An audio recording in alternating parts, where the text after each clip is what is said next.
They would copy the text and they were even found in Christian monasteries. So what were the monks doing with this information? Even John Dee is said to have owned a copy. What happened is these actually come from older Arabic sources, and around the 12th century, they began translating and exchanging this text between elite members. However, this led to the text eventually being released to the public, as there are some in private collections. Let's start off with Nabatean Agriculture, a 10th century text by Ibn Washia. This is a very important text and claimed to be the most influential. Literally, the first text or book on agriculture. Really, and even the author claims that it's based on a 20,000-year-old Mesopotamian text. That's interesting to note because that means they got it from somewhere else. There is a chapter on the Abraham tree where the author gives instructions for artificially generating an extraordinary creature. He described it as having the form of a winged, two-handed fish. This account is actually repeated in multiple texts. The generated animal has special occult abilities which are used to cause certain effects in the sky and stars. The author even clearly states that these were secret operations. Okay, so we gotta bring up Picatrix, which is suspected to be the first grimoire or the first major release on magic. This Arabic text inspired all other grimoires from the Western tradition. It was the foundation for the Western alchemical tradition. Picatrix is a Latin name. The original title is Gayat al-Hakim, which most scholars assume was written in the 11th century, though arguments have been made to place it in the first half of the 10th century. The name of the book translates to the aim of the sage or the goal of the wise, and there are some interesting things to take from the book. It's not so graphic as the Book of the Cow, but we bring it up because it's actually its counterpart, and some scholars argue that they were written by the same author. One recent study in Studia Islamica suggests that the authorship of this work should be attributed to Qasim al-Qurtubi, who according to Ibn al-Faradi was a man of charms and talismans. The Picatrix reveals how to create talismans using astrological influences and in a sense, capture their energies into an object. Now although there's no homunculus mentioned, there is a part on artificial generation. The Picatrix does include examples for the artificial generation of both rational and irrational animals, not by penetration, but how to create green scorpions and snakes, which shows Paracelsus had been reading these earlier texts, and others like Della Porta. He also mentions that the Indians are masters at this art, and I thought that was interesting because of all the references from ancient Greek historians and philosophers discussing as a fact that India was full of hybrid-like creatures and monsters such as werewolves, blemmies, and the one-legged Bigfoot human. There's another Arabic text named Kitab al-Sumam. We find a description for creating a rational, wild animal, which is a beast with a human head, a tail and 4 feet, 2 of which will be hoofs. By looking at the creature, it can cause death. Well, that might be our earliest basilisk reference. It's just a slightly different variation. Interestingly, there's only one instance for the generation of animals with the heads and bodies resembling different creatures, and it only survives in one single manuscript. It's called Oyun al-Hakal-Ik. Saif gives us information on this in her The Cows and the Bees. The text translates to the sources of truths and the explication of paths, a text on the magical practices which contain 26 chapters that correspond to the sections in Liber VACCAE. This gives us a glance into the Arabic reception of Kitab al-Nawamis. Quote, of the Arabic texts which bear some relation to Liber VACCAE, al-Iraqi's Oyun al-Hakal-Ik corresponds most closely with the content of the Latin translation. End quote. She doesn't provide a full translation, but we do have the original text. It would just take more time to research. However, we do know that the text references the instructions on how to generate scorpions and snakes. Quote, description of the fermentation of snakes. If you want this, take as many big spiders as you can, put them in a glass bottle and overwhelm them with jennet milk, enough to submerge them and leave it in manure for 4 weeks. a red snake will be generated from it. If instead of spiders a big tarantula is placed, a snake like a serpent will be generated from it. If it stings a human, it kills him on the spot and in the same hour, having no antidote. This book is really strange, and it has all sorts of creatures and hybrids. Perhaps they're methods in which one could create their own monster. There's even a human-like creature hybrid with horns. Saif makes the argument that these writings correlate both with the Picatrix and Liber VACCAE. The Arabs were the Saracens. This would hint that the Saracens revived this art and then it was erased. They were also connected with the Templars. They obviously did not want this to be known. Did they have the ability to create hybrid creatures? It would explain more clearly why they have hybrid symbols on their churches. We'll come back to that. The author of the Picatrix was greatly influenced by Ibn Washia's Nabatean agriculture and Jabir ibn Hayyan. He's an even earlier Paracelsus and is the author of an enormous number and variety of works in Arabic, often called the Jabirian corpus. The works that survive today mainly deal with alchemy and chemistry, magic, and Shiite religious philosophy. However, the original scope of the corpus was vast and diverse, covering a wide range of topics ranging from cosmology, astronomy, and astrology, over medicine, pharmacology, zoology, and botany to metaphysics, logic, and grammar. We know this because several authors throughout history have made references to his books. Jabir ibn Hayyan is one of the most brilliant and intelligent scientists in the golden era of Muslims. He is famous for inventing various instruments for chemistry experiments. He discovered new chemicals which include hydrochloric acid. He was the first to produce sulfuric acid and nitric acid. Sulfuric acid is used in car batteries today. Hayyan was a prolific writer, authoring more than 3,000 research articles and treatises in his life, and more than 70 books were translated into other languages. There's even some debate about whether he was actually able to complete that many works or if it even existed. This tends to lean towards the idea that they were actually manipulating the timeline and creating false figures to represent bodies of knowledge and then compiling that under a pseudonym or figure. But forgetting that, Hayyan is well referenced and considered to be one of the founding fathers of chemistry. In his works, Hayyan says that artificial generation of minerals, plants, and animals is the art of imitating nature, and that he also relates it to the Greco-Egyptian and Hermetic practice of animating statues. We're going to talk about that in a little bit.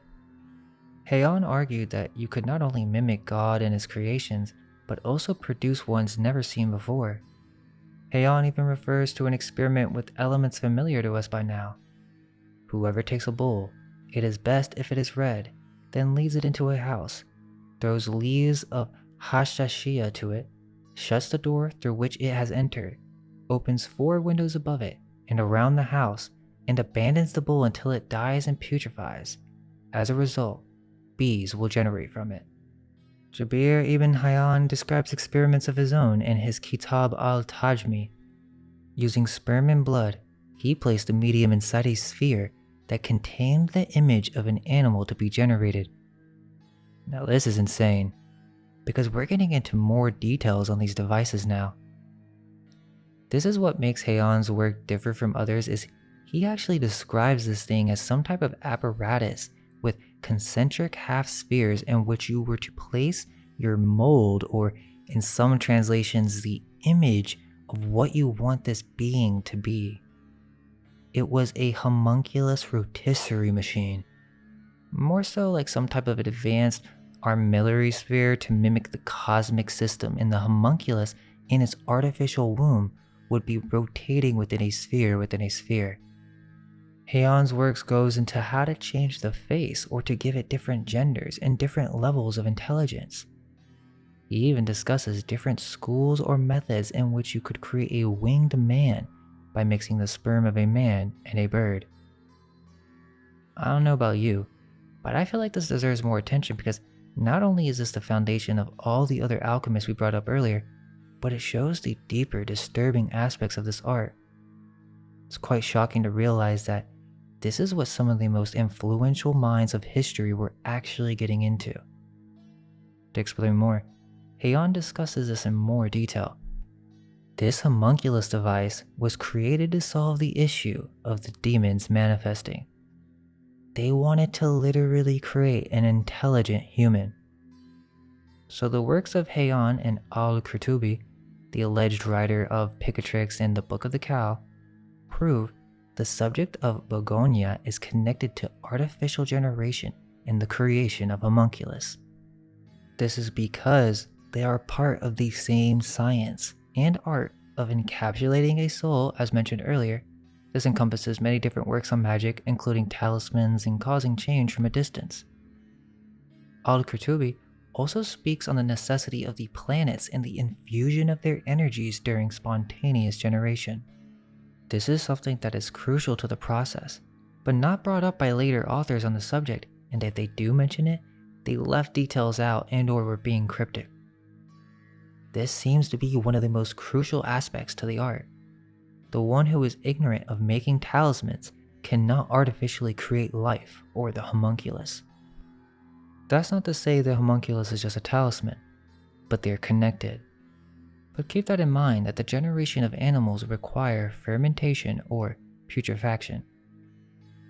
Also, in Nabatean agriculture, Ibn Washia tells us that the astrological elections are essential in artificial generation.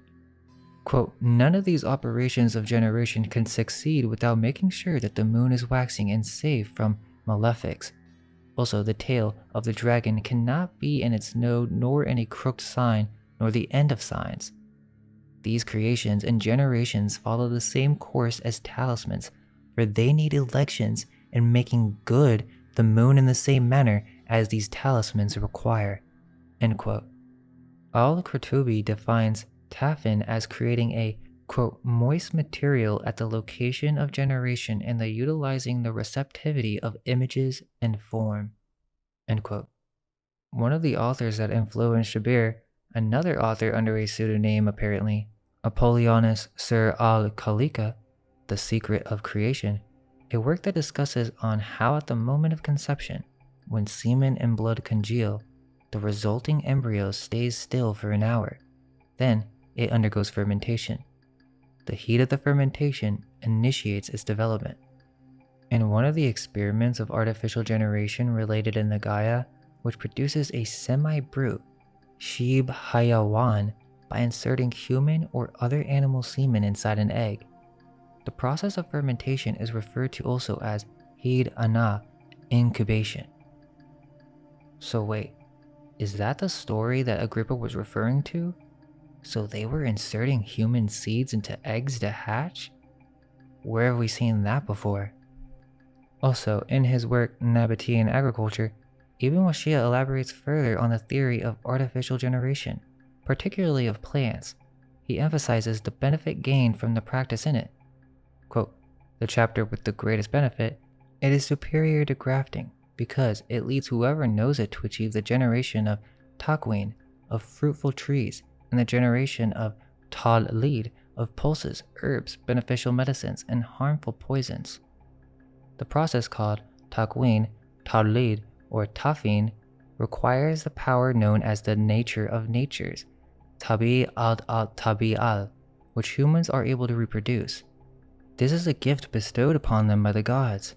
Every plant originated from an ancestor generated by an ancient inventor, Al-Qadim al-Makhatari, who gave people the power to emulate his actions. The most essential natural action for the process is fermentation, tafin, which requires the joining of moisture and heat in the soil. If standing water remains stagnant, it will make the land around it wet. If the land is wet, the moisture in its cavity becomes salty and is absorbed by the soil. Moist and hot air hits it, a soft heat. Then the sun heats it with a heat that is fiercer than the heat of the air, and as the result, fermentation is achieved. If it ferments, it is changed, and if it is changed, it is altered. This alteration is a transformation. Once it is transformed through fermentation, it forms the nature, which is the power generated from the four qualities in the earth and the collaboration of the two heats, air and sun, overwhelming the two colds, water and earth. End quote. So this is important because it's connected to Aristotle's account on generation, quite mechanistic, and does consider the influence of planetary effusions and rays, yet the Arabic sources do. Which makes no sense because some of these Arabic sources take on pseudo-names and credit the works to these Greek philosophers. This would lend to the idea that Aristotle was leaving information out and or is from a different time period than they tell us. In a later passage, Ibn Washia adds that fermentation happens by constant exposure of moisture to heat, which leads the moisture itself to be transformed into a state between water and oil. This is how a truffle coagulates into a soft, solid mass. Then, a second fermentation is required to initiate growth. The Arabic sources go into more detail on the power of the moon. The prominent astrologer Abu Mashar al-Bakhi notes the moisture and fermentation, tafin, are both lunar effects. This influential 10th century coterie of anonymous philosophers known as Ikhwan al-Safa, the Brethren of Purity, explain in their Al-Risala al-Jami'al, the comprehensive epistle, that the motion of the moon generates truffles and also some animals, like birds, silkworms, and bees, adding that most of them are created in 14 days and emerge after nursing in 21 days, for this is the period of the moon coursing from day of incubation until exiting from the sun. Basically what they're saying is that this is literally a natural process. Not just that, yes, sexual intercourse happens naturally, but they're describing phenomena in which animals are being generated due to astrological influences alone. During certain conditions and or time periods, this could spawn a variety of different animals. According to these ancient sages, it has to do with these energies being the crucial component to artificially generating life, and that it actually occurs in nature without human intervention. Okay, so there's actually another section of Nabatean agriculture where Ibn Washia discusses the bee ritual, but he mentions something else this time. Now this is insane. Ibn Washia discusses spontaneous generation of fauna and the generation of bees from bulls. This time, we also learn about regions where humans and animals exist only through spontaneous generation. For example, he relates that in the Indian Sea, during springtime, sometimes a hand emerged which people reported and contemplated. Every year, this hand had a different color, proving that the sightings related to many individuals, not just one. In the same sea, mermaids and mermen were reported to have been caught in fishermen's nets. They were alive, sentient, and mobile. The adult mermen had beards and were called the doctors of the sea, Tabib al-Bal, while those without beards had tiny teeth like those of boys. Weird that he mentions that because there's barely any historic images of this begonia ritual, the bee from the cow ritual, and the one image that there is of it literally shows mermaids, so not sure what to make of that other than they're telling you what this actually was. Ibn Washia continues and says, humans, or human-like creatures, can be artificially generated too. We're told about this magus, Ankabutha, who described in his book on the subject how he generated a creature which was like a human but lacked speech or understanding.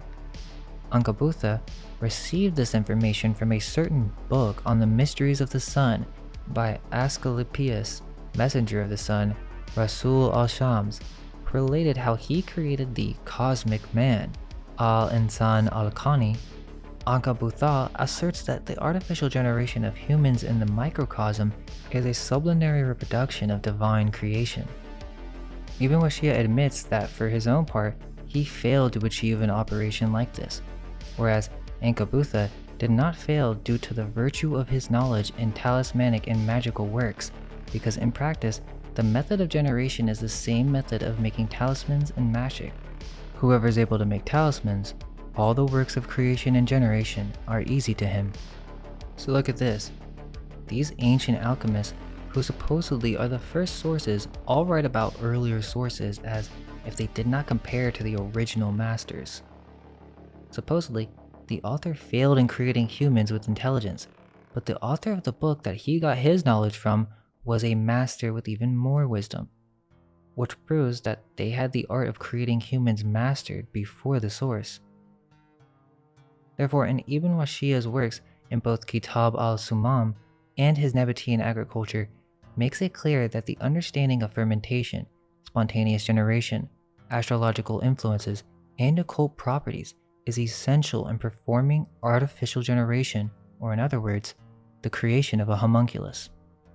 In these works, we actually also find a theory and operation which fit into the alchemical and magical tradition that includes the Picatrix, Liber Vaccae, and the works of Paracelsus. Understanding this proves that the Book of the Cow, or Liber Vaccae, and the Arabic works connected to the Picatrix are a part of the same tradition. There was an ancient Greek reference that we left out at the beginning because it's quite strange. However, we now have arrived at one of the earliest accounts of the homunculus. Zosimos of Panopolis, a Greco-Egyptian alchemist and Gnostic mystic who lived during the transition between the 3rd and 4th centuries. Zosimos is credited with authoring the oldest known alchemical literature, the Kyric, a Greek term meaning things made by hand. He is one of about 40 authors represented in a compendium of alchemical writings that was probably put together in Constantinople in the 7th or 8th century, copies of which exist in manuscripts in Venice and Paris. In Ibn al-Nadim's Kitab al-Farist, 4 books by Zosimos are mentioned, although attributed to Thosimos, Dosimos, and Remos due to transliteration inconsistencies. Fuat Zeskin, a historian, located Zosimos manuscripts in 6 libraries worldwide. Zosimos' works significantly influenced the Arabic alchemical tradition, as it is referenced in several works. While Zosimos' conception of the homunculus differs from the traditional alchemical version, renowned psychologist Carl Jung identified it as the first instance of the homunculus idea in alchemical literature. In his work on virtue, Zosimos recounts a series of dreams that demand symbolic interpretation, providing an intriguing glimpse into the early development of the homunculus concept and its relationship to alchemy and mysticism. Quote, "I fell asleep, and I saw a sacrificer before me on the altar in the form of a flask. The altar where the priest was had 15 steps. I heard his voice coming from above say, 'I have undergone the action that consists in descending the 15 steps, radiating darkness, and in ascending the steps sending forth light. The sacrificer himself is remaking me by rejecting the thickness of my body and consecrated out of necessity. I am perfected as pneuma.' Having heard the voice of him who was in the flask, I asked him to tell me who he was. 'I am Aeon, the priest of inaccessible places, where someone has come at the break of dawn, running, and he has made himself my master, cutting me apart with a knife, tearing me asunder according to the constitution of harmony, and skinning my entire head with the sword that he clasped. He intertwined the bones with the flesh and burned me up with a scorching fire from his hand until I had learned to become pneuma by metamorphosing my body. Behold the intolerable violence that is my lot.' And as he was saying these things, I was pressing him to talk. His eyes became like blood, and he vomited forth his flesh. And I saw him change into a mutilated homunculus, Anthroparion, biting himself and wounding himself with his own teeth. Seized with fear, I thought, is it not thus that the composition of the waters is produced? And I was convinced that I had understood well." End quote. That seems way more than just a dream. And where did they get the imagination for this type of stuff? Zosimos provided one of the first definitions of alchemy as a study of the composition of waters, movement, growth, embodying and disembodying, drawing the spirits from bodies and bonding the spirits within bodies. End quote. Why is the eye such a prominent symbol in occult secret societies? Let us explore further, as the symbol should be quite clear to see now. Let's dive down the rabbit hole with an alchemical text, and let's just break it down. The work Kabbalah by Spiegel der Kunst und Natur in Alchemia, 1615, which translates to Kabbalah, mirror or art and nature in alchemy.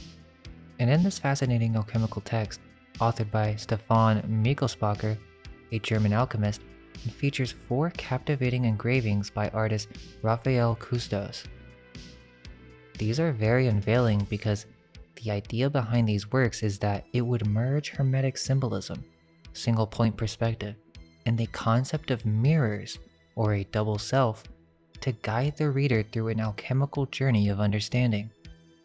They literally put the meanings into these images to be decoded. It's obvious once you see it. The book attempts to use the concept of mirrors to understand the self, the mysteries of alchemy and divinity. The emphasis on mirrors is also connected to a trend during the 16th and 17th centuries, where several publications use terms such as the speculum or spiegel. What's interesting is that this single point perspective was literally a device in which they would communicate this secret meaning. Think about it. Perspective was just being developed during this time, so images with this technique, which revolutionized art and visual representation, were believed to have a deeper, mystical significance during this time. It brings you into the image, you go into another world, you go through the mirror. And they understood this type of symbolism extensively, but the stranger part of all this is their connection to royals and, well, human farming. People began to think that images drawn using the single point perspective system could create magical mirrors capable of revealing hidden knowledge and truths. They literally believed this to be a portal for demons and higher metaphysical beings, including John Dee, who was known to use magic mirrors, but also believed the single point perspective system could be a magic mirror on its own. This idea was rooted in the belief that such images could serve as a bridge between the material world and the spiritual realm, providing glimpses into the mysteries of the universe and the divine. We must consider that from this point on in our journey, we must look at this information from a more occult or esoteric point of view. The knowledge of the alchemist is secretly encoded within these images, and they're actually telling you within the text. They're attempting to speak to the inner levels of one's psyche. This knowledge is encoded within the image or speculum, the magic mirror. This is the only way we can read between the lines of many of these writers on these obscure topics. We begin the Hall of Mirrors with the cover of the book being a Tudor rose with a crown. There's also an emblem in the intro with a plant stem coming out of a cube. After the book goes in detail on the occult and alchemical philosophy, it even mentions the Homunculous. Now we're not going to read the entire thing, but I couldn't find an English translation of this text. Therefore, we translated the original German text so that you could check it out yourself. This was published in 1663 after spontaneous generation had already begun to be debated. Yet this proves without a shadow of a doubt that they were being very secretive about this process. The book doesn't directly say the term homunculus, but let's really bring up some of the questionable quotes from this book before we get to the emblems. It's pretty clear what they're discussing now that we know some history. The author begins with the cryptic Philosopher's Stone, stating what a wise old stone and that it is threefold. Let's remember that. He begins with his analogy of mirrors after giving praise to the royalty of his time. He begins discussing the secret, or at least what they perceive to be the secret, of single point perspective. He even makes reference to the reader being compared to the prisoners in Plato's cave allegory, basically saying that the readers aren't on his level or that they couldn't even begin to understanding the forms that he's discussing.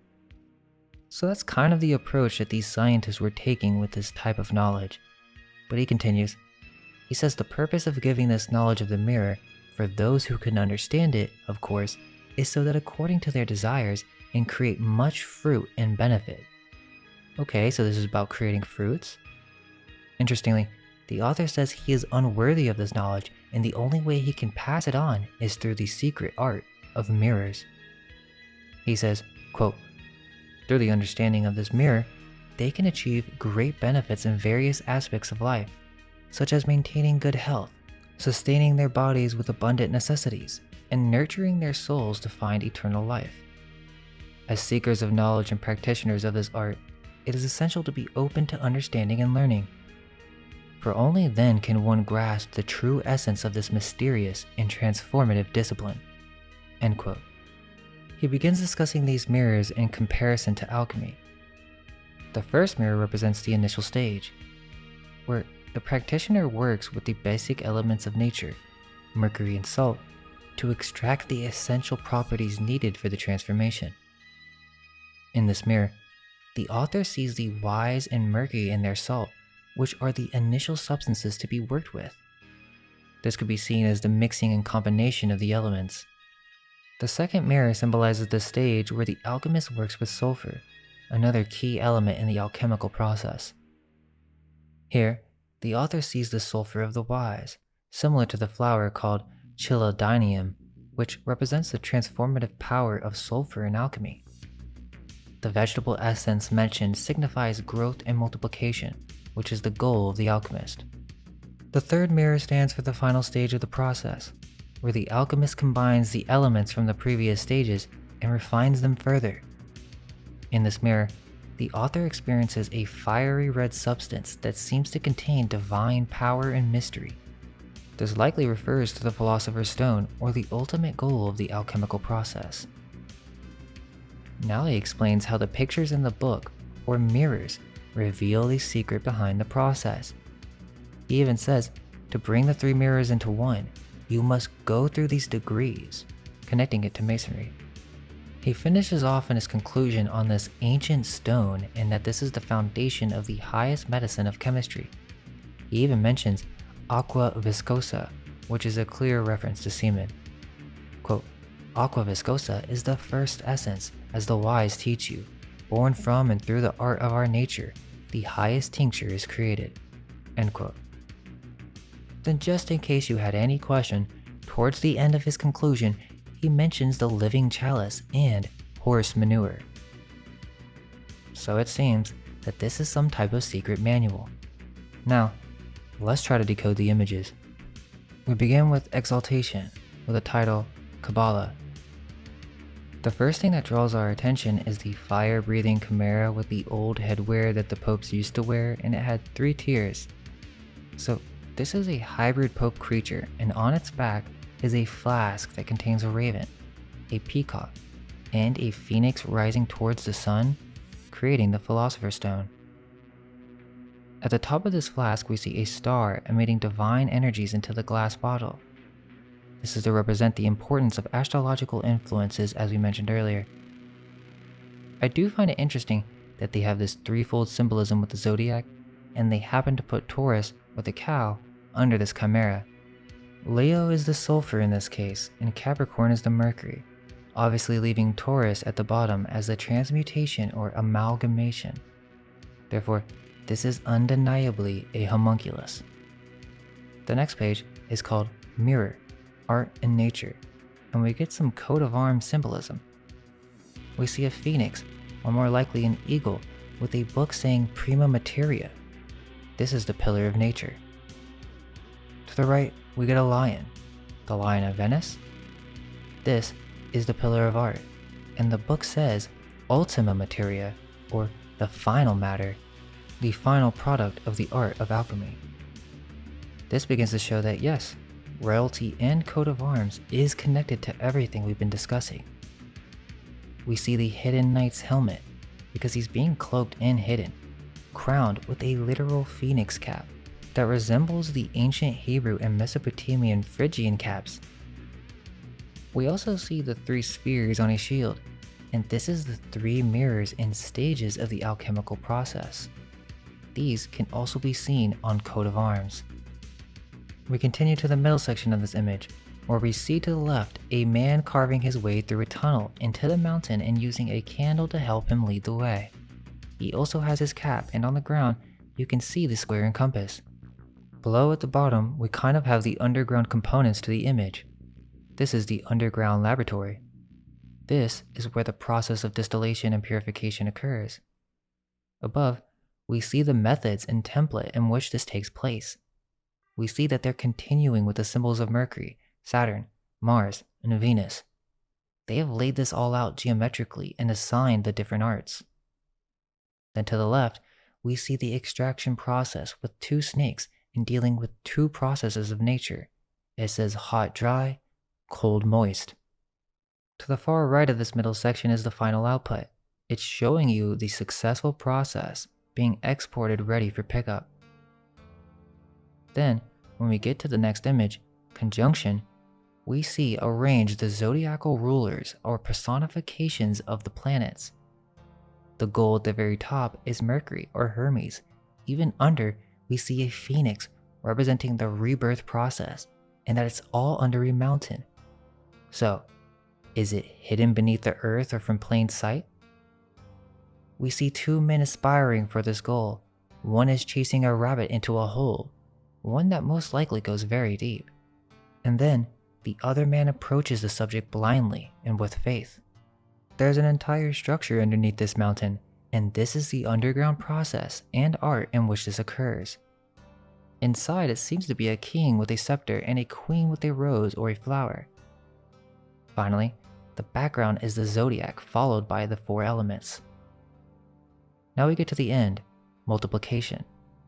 This scene depicts the resurrected Christ offering the water of life to the king and the queen. But underneath them underground, it would seem that we see the planets personified again, but almost as if they were some secret cult group. They are waving their bellows from below as they raise their arms to the fiery swords that seem to be preventing them from proceeding. Meaning, these are the planets that have been extracted, or in other words, their influences, and that they've been personified and or captured into a form. The alchemical process is beginning. We see Jesus sitting in a fountain at the very bottom, crowned. The text in Old German says, "the brown of the learned." Now I'm not going to break that down just yet, and we got a lot more to say on Jesus, but if you've been paying attention, you should know what's going on here. Also, the pool is filled with his blood as he has a hole on his right side.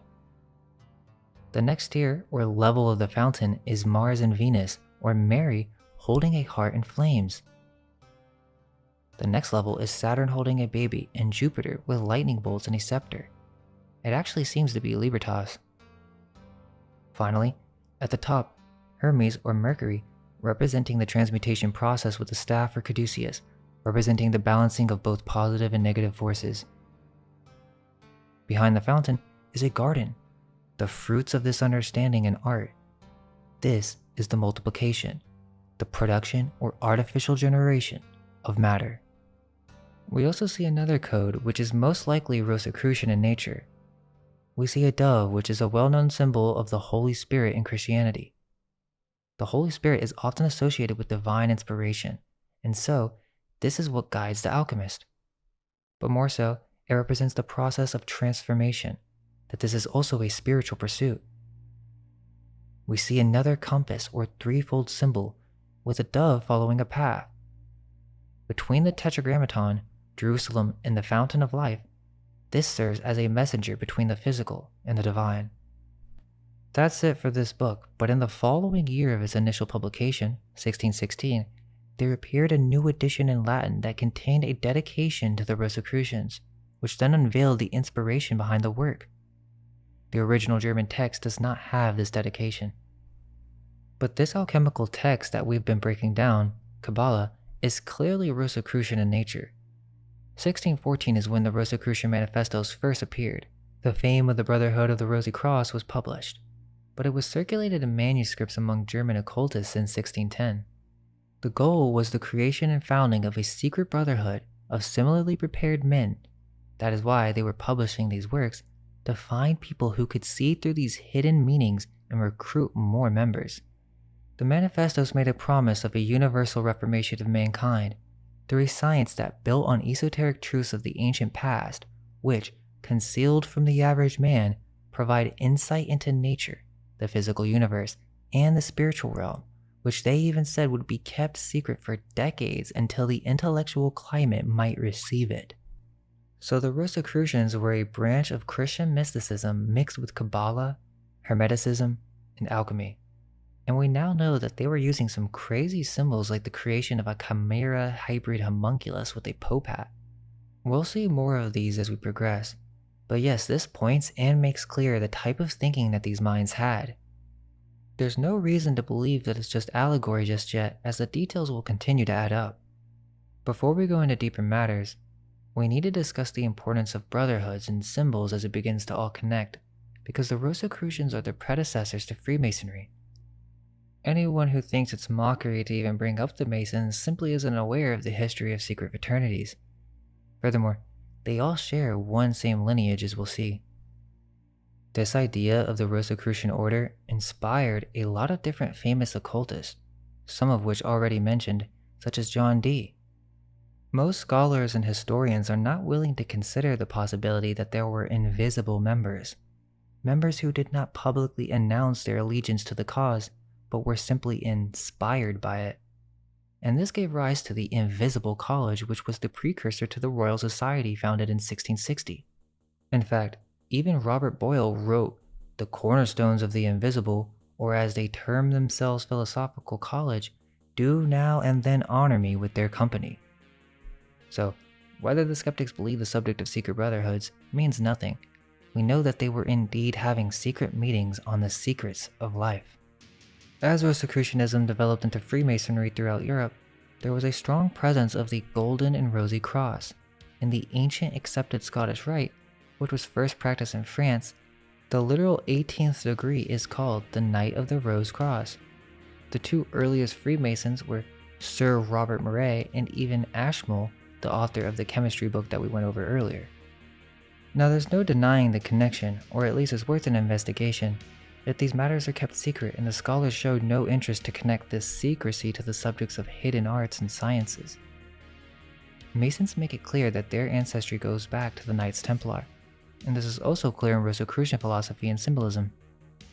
However, the Rosicrucians preserve this knowledge with a little bit more secrecy.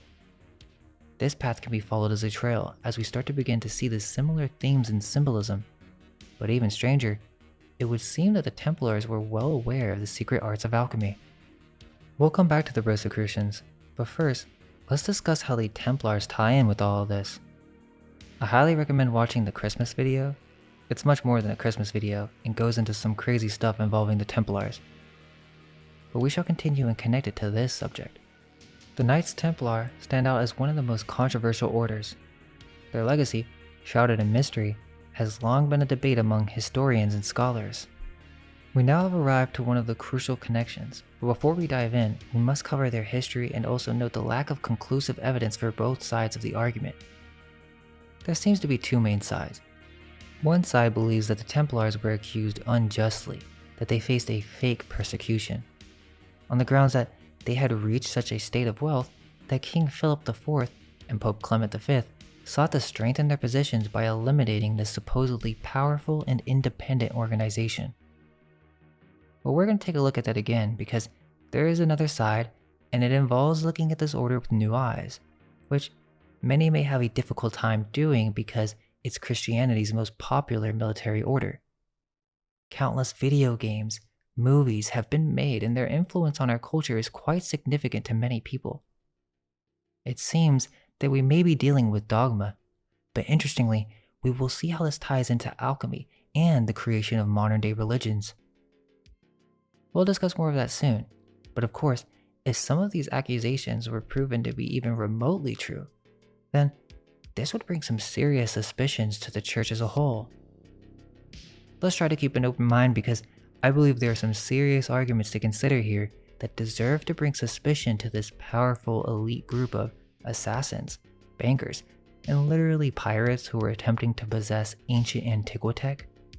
The Knights Templar have the story that they were known as the poor fellow soldiers of Christ and of the Temple of Solomon, that after the first aftermath of the Crusades, the medieval Christian military order was formed so that the poor fellow soldiers, starting from just a small group of 9 knights, which was led by Hugues de Payens and Godfrey de Saint-Omer, they had set off with the mission and took monastic vows to protect Christian pilgrims who were supposedly being attacked by Muslims on the way to the Holy Land.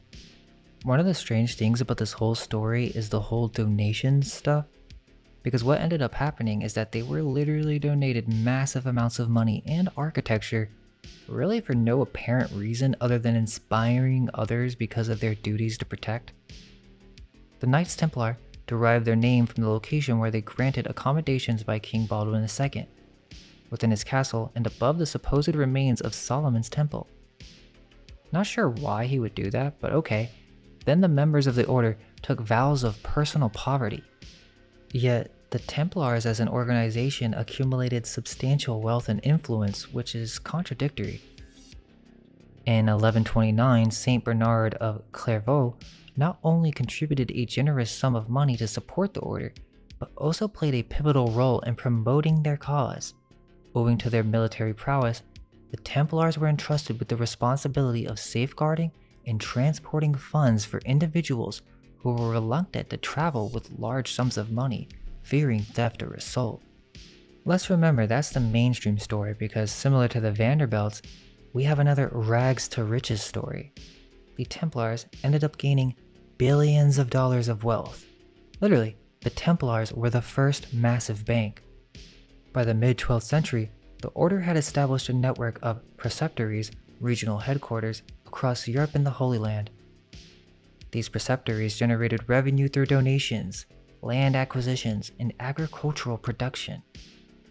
As their wealth increased, the Templars began to develop financial services that laid the foundation for modern banking. They offered loans, issued letters of credit, and provided secure storage for valuables, which allowed them to establish a rudimentary banking system. This system, in turn, facilitated trade and enabled the transfer of funds across Europe and the Middle East.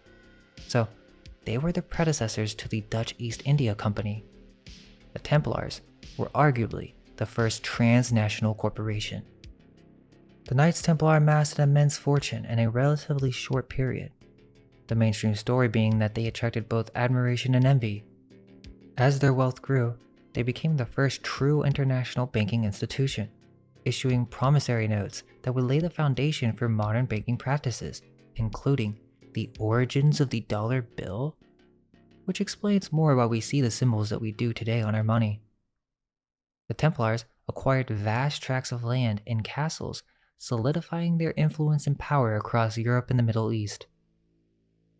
So wait, they started from protecting pilgrims on the roads from Saracen thieves, and now they own their entire fleet of ships, a banking system that processes shipments around the world, including to Muslim territories, and then became treasure hunters seeking some type of ancient artifact known as the Ark of the Covenant?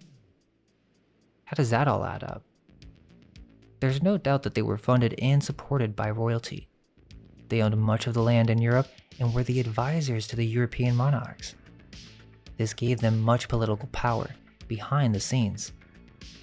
That's why the reasons for the motive for prosecuting the Knights are still unclear.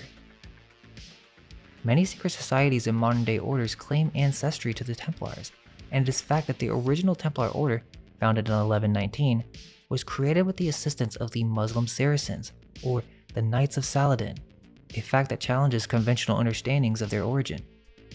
While the subject of the Templars often evokes passionate responses, due in part by many secrets and shady dealings associated with the order that would bring many things to question, so it's important to take a step back and examine the facts. We've been discussing the amount of influence that alchemy has had on medieval Europe, and we know that they share a similar Abrahamic bloodline and tradition. That will be shown soon. Although, it is true that some confessions from the Templars were allegedly extracted under torture, this does not discount the numerous other pieces of evidence and scholarly research that shed light on the order's activities. So, the story is, from the humble beginnings of the Templars, as poor monks represented by the iconic image of two knights sharing a single horse, but this does not fully represent the tremendous wealth and power that they would eventually amass. Their initial purpose to protect Christian pilgrims traveling to the Holy Land evolved into a quest for the bloodline of Jesus and securing of Jerusalem.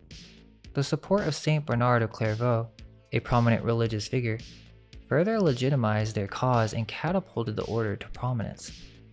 One of the most remarkable and unbelievable stories from the annals of the Templars involves a battle where a mere 500 Knight Templars are said to have taken on Saladin's army of 20,000.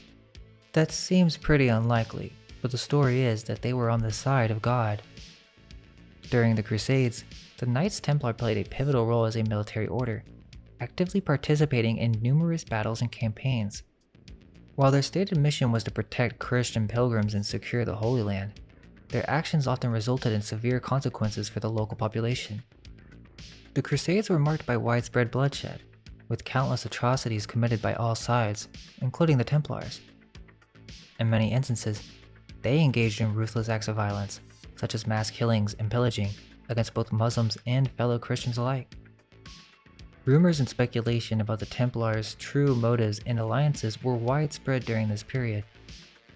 Some accounts suggested that they were covertly working with the Saracens, collaborating with their supposed adversaries to achieve their own ends. Theories about motivations behind such alliances varied, with some pointing to a mutual interest in securing valuable treasures or access to the sacred sites of the Holy Land. Another possibility is that the Templars, in their association with the Saracens, had gained access to secret ancient knowledge, including the mystical art of alchemy. This would have provided them with a powerful advantage, as alchemy promised not only the ability to turn base metals into gold, but also access to the secrets of immortality and spiritual enlightenment. As we were discussing, the origin of the Templars cannot be discussed without the Saracens, and let's keep in mind that this secret order of supposed devout Christians were working together in secret with the Muslims, which is really against the mainstream story that we've been told. Furthermore, let's keep in mind that the founding of the Templars was in the 12th century. The Saracens were the Muslims experiencing their Enlightenment period during this exact same time. They were in control of all of Europe. This is undeniable, as is evident in our languages. Spanish has 4,000 Arabic words, English 2,000, and French 500. The Islamic rule undeniably had a profound impact on European medieval culture, discussed earlier with the Picatrix and other alchemical texts. But of course, we're told the entire story of the Crusades, the divide and conquer tactic so frequently used throughout the historical record, yet there's always a fingerprint. The fingerprint is the secret wisdom of the secret societies. Therefore, we can easily conclude that this was the exact time of Liber Vaccae. Actually, one of the first citations we have of the Book of Cow, or Liber Vaccae, is cited in a Latin work by William of Auvergne in the early 13th century. William of Auvergne was the Bishop of Paris. He was not directly a member, but he would have direct connections to the order in his capacity as a bishop. We covered this in the Christmas video, but Baphomet is connected to Mahomet, which is an old French word referring to Muhammad. But most people don't believe that the Templars were actually secretly worshipping Baphomet, because the whole story is Philip IV of France began his campaign against the Templars. Why did he do this? Well, they say it's because Philip saw a rich target. So, in the story, we know that the Templars are obviously very rich, enough to get the attention of the king. So let's just say it's true. Where did they get all those riches? Were they obsessed with the bloodline of Jesus? Were they known to be assassins? Also, what's the need for collecting special relics? Furthermore, as we've stated, there is no definitive evidence for either side on whether the accusations brought against the Templars were true or not. So therefore, we can move on from that aspect, but it is crucial to note that they were questioned individually and the charges brought forth were very specific. You could say they were similar to the witch charges, and we can discuss that as well because there's definitely a connection. But forgetting the accusations, we still have every right to be suspicious of what they were up to based on the mainstream story alone. But there's external evidence outside of the Templars' persecution that we can explore. The first is, as I mentioned, simply knowing the history of brotherhoods and how Freemasons themselves claim they originate from the Templars. This is common knowledge, although scholars do consider it to be speculative for some reason. There are some scholars throughout history who have investigated this matter and connected the Templars to even older traditions that are based on the worship of generative powers. Thomas Wright's book goes in on the subject on these ancient sex cults and how even after the introduction of Christianity, these secret cults still survived and were even encouraged by the medieval clergy. Let's take a look at what kind of art they were into, and we can come back to the trials in a moment, but I'm sure you guys know all about that if you've gotten this far. But the key thing to note is that they were accused of worshipping a demonic idol. Regardless if it's true or not, let us investigate the matter. So there was actually a whole book on this subject in 1818 by Joseph von Hammer-Purgstall. He was an Austrian Orientalist, historian, and is considered to be one of the most accomplished Orientalists of his time. He wrote a book that translates into Mysterium Baphomet Revealed, or The Brothers of the Military Order of the Temple, Convicted of Gnostic Apostasy, Idolatry, and Impurity Through Their Own Monuments, by Joseph de Hammer, Vienna. And in this work, instead of relying on the testimonies as evidences, he actually just examines a number of the Templars' artifacts, many of which are no longer accessible for viewing. There are some that we're going to take a look at, but this book is special because it has a record of their artifacts and he's a reputable source on history. Now, this book currently still has not been officially translated into English, but using new tools, we have access to many old texts translated into English so that we could take a look at the importance of what is being revealed. We have tested it and it's around 90-95% accuracy rate. There's only a few issues where it has difficulty with words that are unique or in different languages, which does happen time to time in this text, but I'll show the Latin as well. Essentially, I wrote a program for converting old books using the newest and most impressive language models via the API. It isn't perfect, but you can check out the Latin text if you want to and double check it and add corrections. This is a big game changer for allowing us to do research and to look at history from a new lens. We now have access to any historical document in English. You'd be surprised how many important alchemical and historical texts have not been translated into English. In this curious document, written in Latin, it's a part of a larger book entitled Fund Gruben des Orients, usually translated Treasures of the Orient. The preface begins with this interesting phrasing of the Templars as an order of assassins. He may be actually referring to another order altogether that is integrated with the Templars. The first page is an introduction to the Templars, the accusations brought against them, and begins to lay out his approach to dealing with the subject. He starts discussing secret societies and the knowledge that was shared between them. He wishes to discuss the secret order of the Templars and the Assassins. Quote, both orders, covering their ambitions with a cloak of piety, either disregarding piety or subjecting it to earthly desire, as long as their wicked discipline remained hidden, grew immensely in power, until, with their mystery of iniquity exposed, they were attacked by the Pope and King with anathema and sword, expiating their hidden dogmas with blood, and extinguishing the fire with their own downfall. End quote. Then he makes it clear why he's discussing this. You see, the author was a specialist in Oriental history, and so he's saying that the history of the Templars and their secret doctrine is more relevant to the East, as that is where it was derived. He's actually discussing the Canaanite, Phoenician, Babylonian religion that spawned near Syria. He even says that this comes from the Phoenicians and Egyptians. But remember, we're not talking about mainstream Egypt, as there's also a huge cover-up with the dating of many of these monuments as well. He then discusses the traces of this secret philosophy, listing off some important order names such as the Gnostic doctrine of the Nazareans, and explains his sources that have nothing to do with the Nag Hammadi text which was found in 1945. This is 1818, and he's referencing ancient Persian sources. Many modern Christians have this argument that the entirety of the Gnostic doctrine was created and forged in the founding of these Nag Hammadi texts. But that argument relies on simply ignoring the history of secret societies and their influence on the creation of religion. He also mentions the system of the Drusus and Mutavilis, the heresies of Manichaeans and Ophites. He then proceeds with a caution, one that should be considered well, following these traces and making public the history of the Assassins and the doctrines of the Templars, which, after the destruction of the order, have risen again in the order of the Architects, as, at least as far as symbols are concerned, we know we are walking on treacherous ashes through fires and are aware of the risky game we are playing. If we dare to reveal the head of Baphomet to our readers, something that has remained hidden for 7 centuries. End quote. The Order of the Architects. It's obvious that the author is attempting to be subtle, but it would seem that this is a clear reference to the Masons. Now, he's about to dive in, and I just wanted to give another warning. This kind of gets really insane here.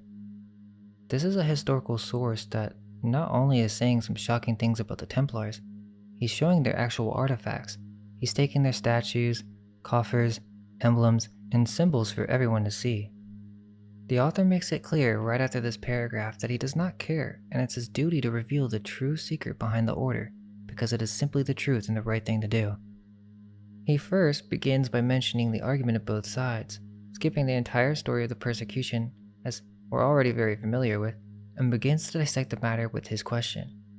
Quote, "If we do not wish to argue against them from betrayal of Louis the Saint and King of Jerusalem, from the surrender of the castles of Karak and Acre, from the aliens struck with the assassins, from the connivance with the Sultan of Egypt, if we did not care to give credence to the frequent confessions about the worship of the idol, the spitting and the trampling of the cross, and the unspeakable crimes committed or permitted, what prevents us from considering all these things not only as probable, but also true, when we consider the nature of men in the times and find a similar doctrine and similar customs in so many other sects of the Middle Ages?"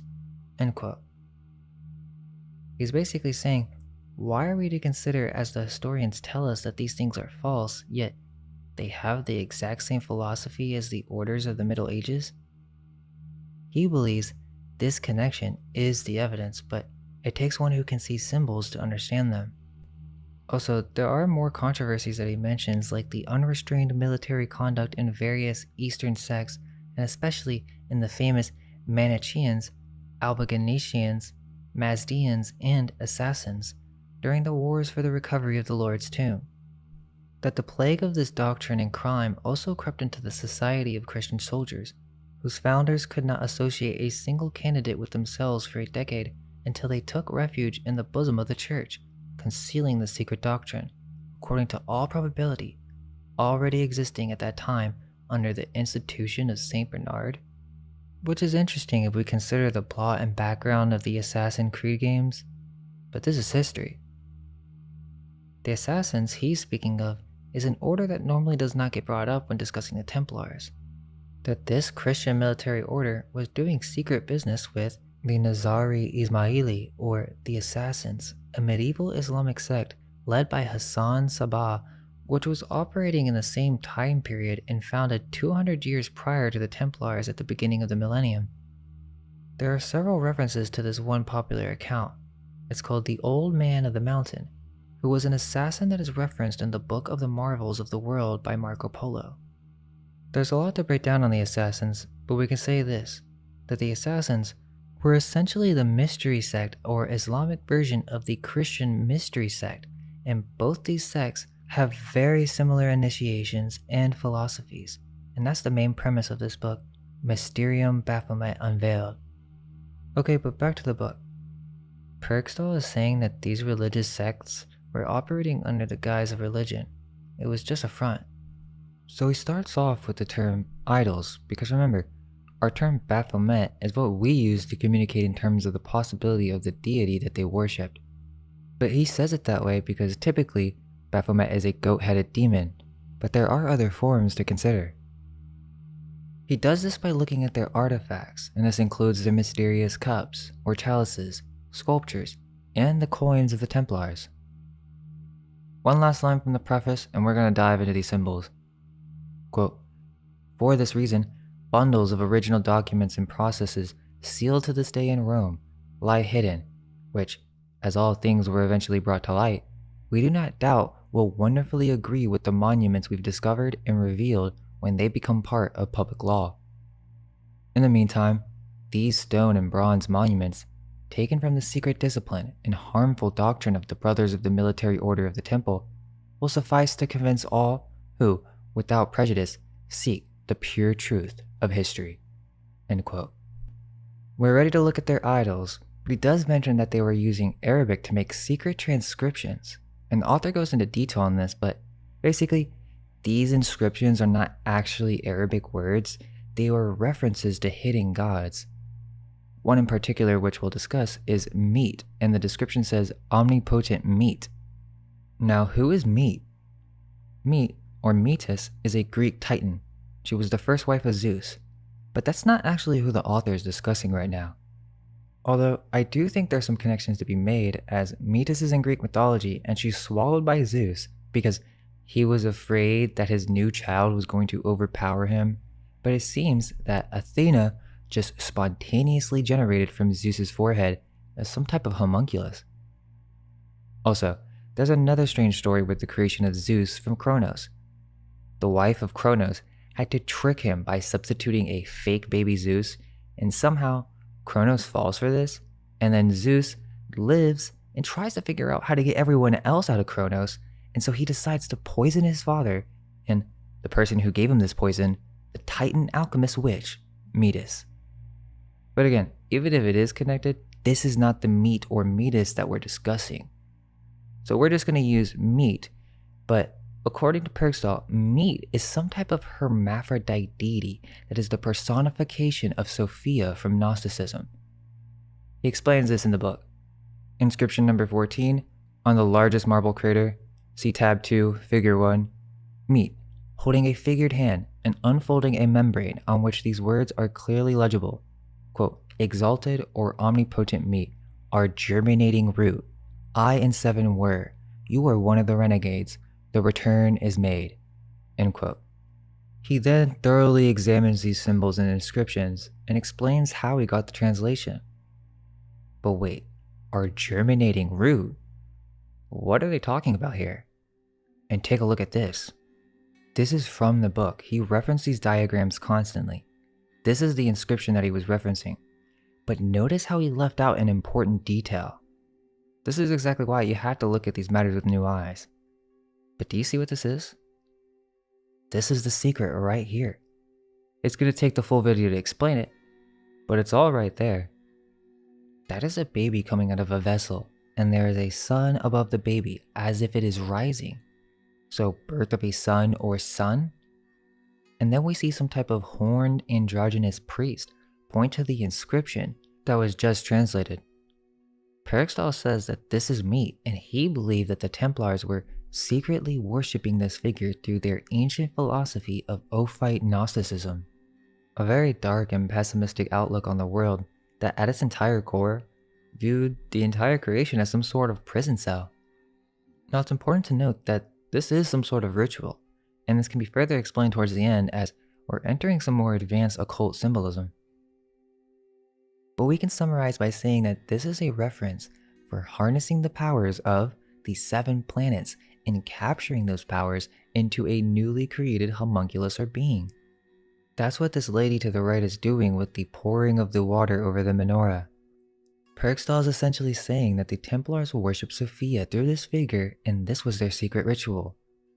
As the entire story of Sophia and the Archons is its own subject, but we can summarize by saying that Sophia desired to achieve higher states of light or awareness, and in doing so, she actually fell, and she was taken advantage of by some self-willed lion power that then merged with her and forced her to become pregnant, which is the birth of the planets and our universe.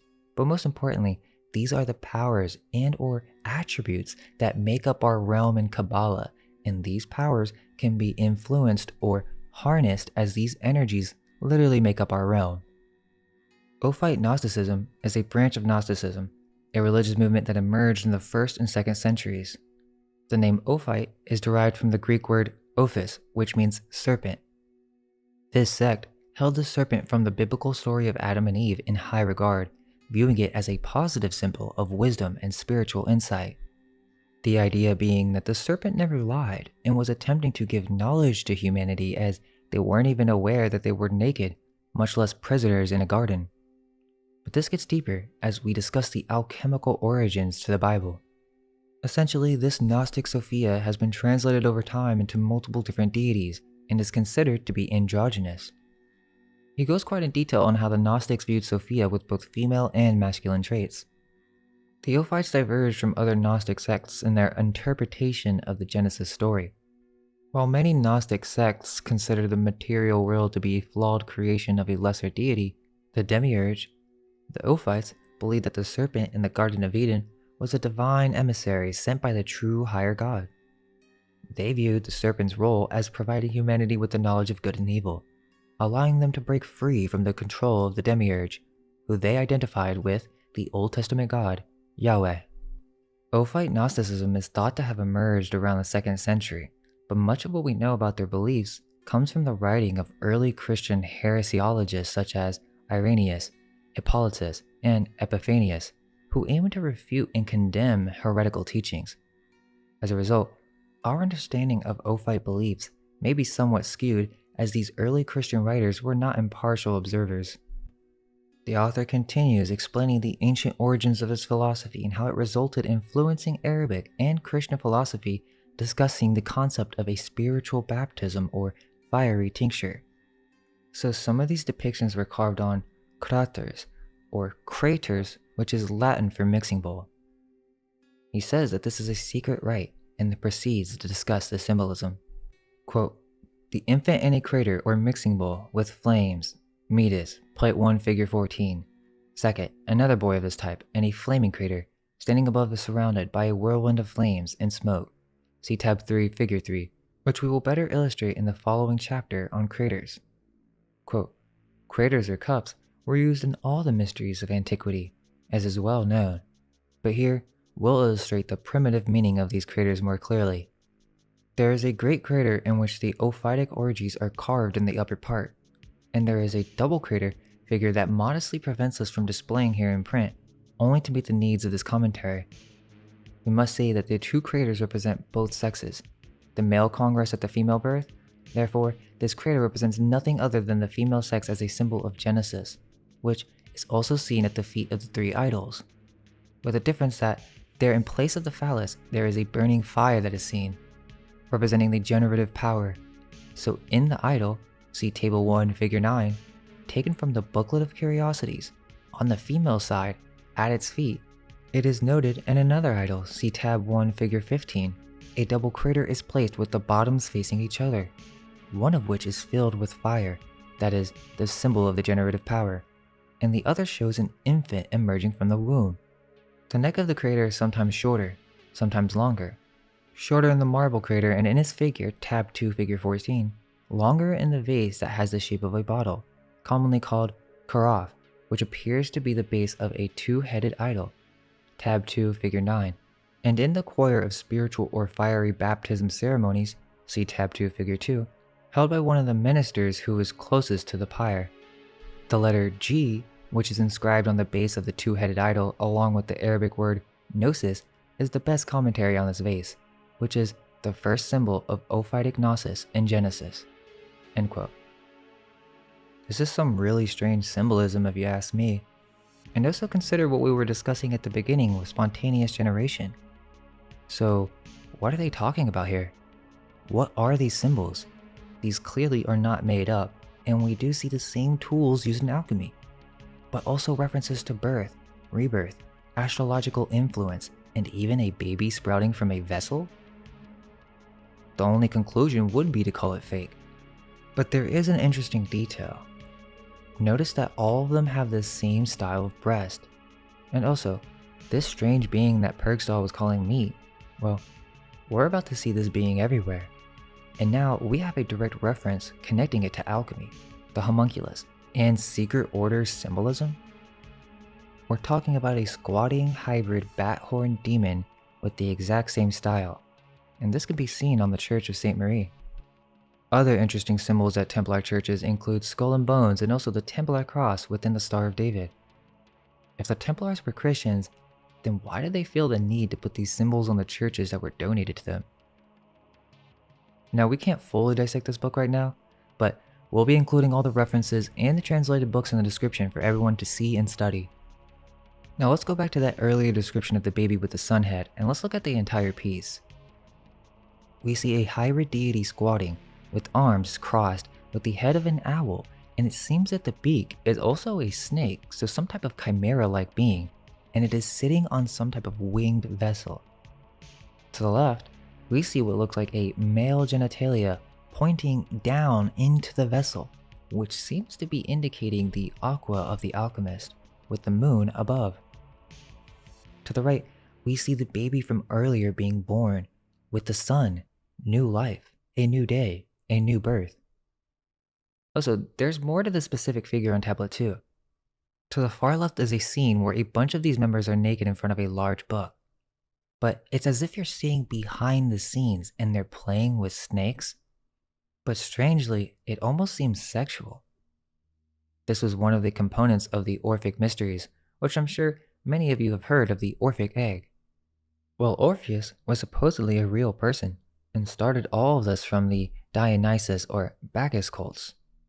Orphism was practiced by the elites of ancient Greece, and it just so happens that we see this same Phrygian cap.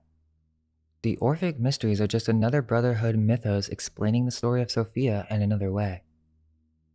The Orphic creation myth is centered on the figure of Dionysus Zagreus, the son of Zeus and Persephone, who was torn apart by the Titans.